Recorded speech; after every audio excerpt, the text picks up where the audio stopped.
Hi. People often ask me what's the difference between trust and faith.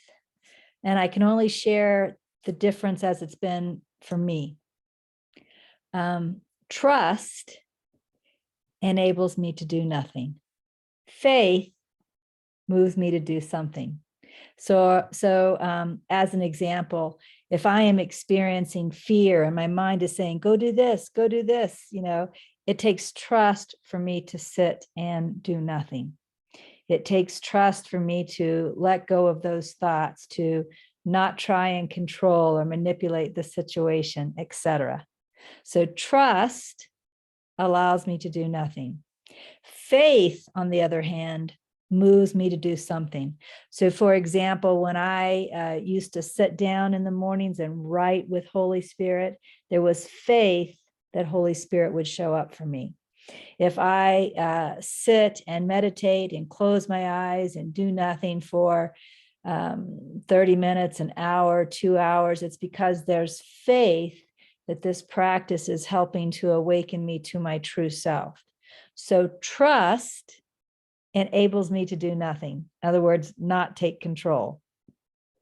Faith enables me to do something. In other words, follow my current guidance. So what I'm going to do now is a couple of snippets in a row, trust and faith, part 1 and part 2, which hopefully will make this a little clearer. So let's start with the first snippet now.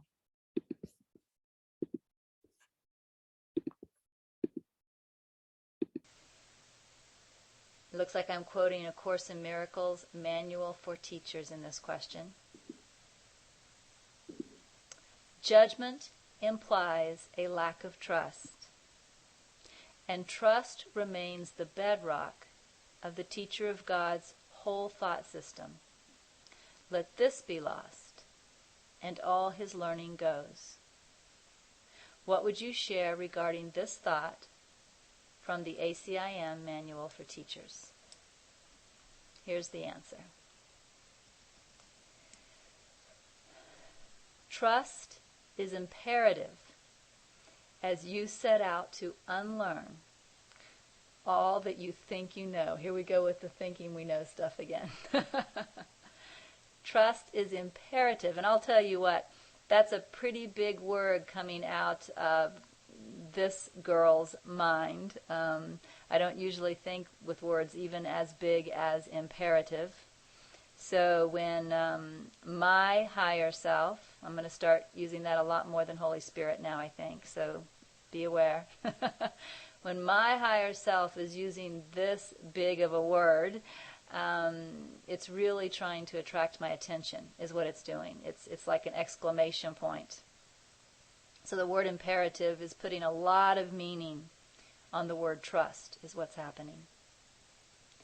Trust is imperative as you set out to unlearn all that you think you know. Only trust could lead you to have such faith, and only faith could lead you to maintain trust. And actually, this makes perfect sense to me, and this goes along with my good sense.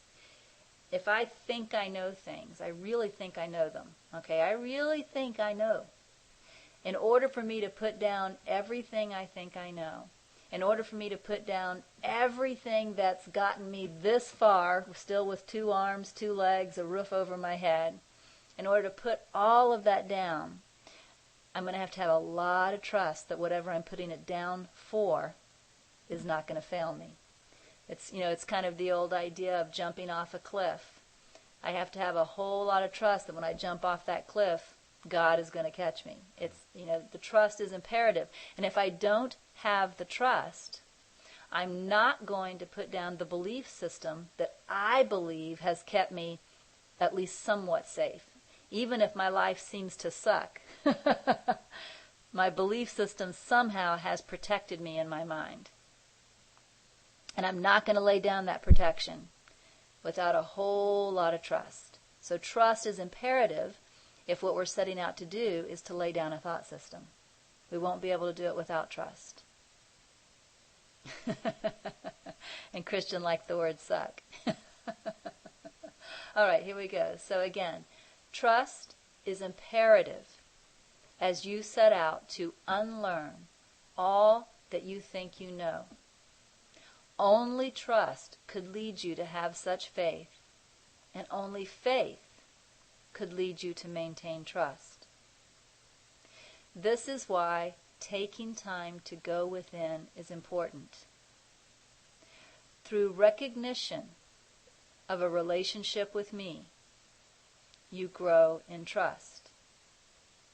If you feel there is no relationship, then there is nothing to trust, and you are left with fear and despair.